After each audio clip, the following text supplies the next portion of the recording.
ईश्वरपुर गांव में राजन अपनी पत्नी और 2 बच्चे रमेश और चमेली के साथ रहता था।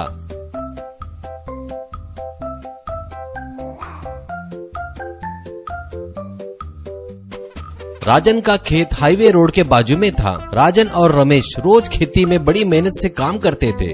वे धान के साथ सब्जियों की भी खेती करते थे। धान वो लोग व्यापारी को बेचते थे और सब्जी घर पर ही पत्नी और बच्ची बेचा करते थे। कमाए पैसों से वो अपना जीवन यापन करते थे। एक दिन रमेश एक लड़की को लेकर घर आता है। रमेश, अम्मा बाबूजी, ये कल्याणी है, अच्छी पढ़ी लिखी है, इसने डिग्री की है। हम लोग एक दूसरे से बहुत प्यार करते हैं। ये बहुत अच्छी लड़की और समझदार है बाबूजी। अगर आप आशीर्वाद दे तो हम शादी करना चाहते हैं। बाबूजी, ठीक है बेटा, पर बहन की शादी हुई नहीं, तुम्हारी शादी पहले कैसे करे, तुम ही सोचो एक बार।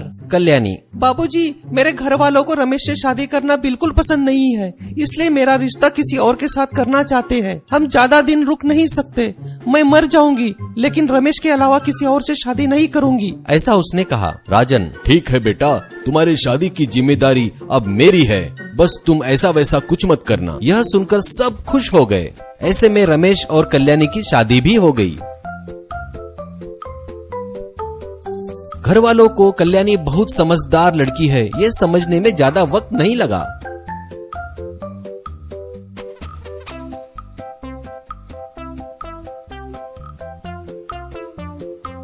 एक दिन एक शादियां जोड़ने वाला राजन के घर आता है और कहता है, राजन, एक लड़का है, बहुत अच्छा है, विदेश में काम करता है, लाखों रुपए कमाता है, इकलौता लड़का है। असल में उसके माँ बाप बहुत अच्छे हैं, घरदार बहुत बढ़िया है, उसे दहेज भी नहीं चाहिए, लेकिन शादी बड़ी धूमधाम से करना होगा। इसमें आपको लाखों रुपए का खर्चा लग जाएगा।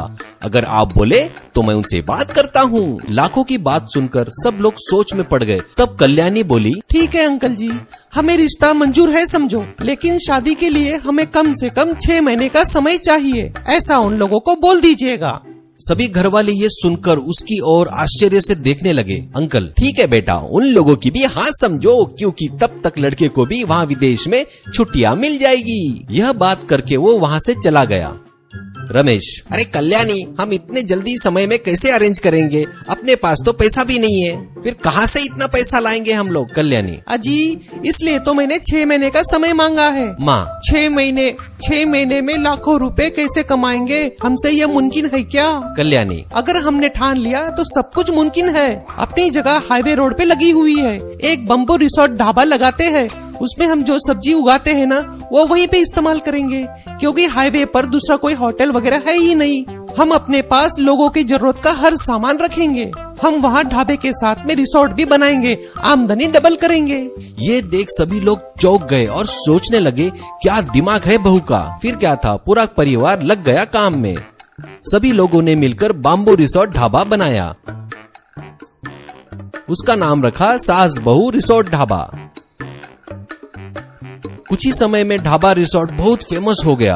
अब सास बहू ढाबे में खाना बनाने लगे, यानी पूरा परिवार काम में लग गया। अब क्या था, वो 6 महीने में लाखों रुपए कमाने लगे। अब चमेली की शादी भी उन्होंने उस रिसोर्ट में बड़ी धूमधाम से मनाई। इसके बाद वो लोग इसी प्रकार से ढाबा रिसोर्ट चलाकर अच्छा कमाने लगे और खुशी खुशी रहने लगे।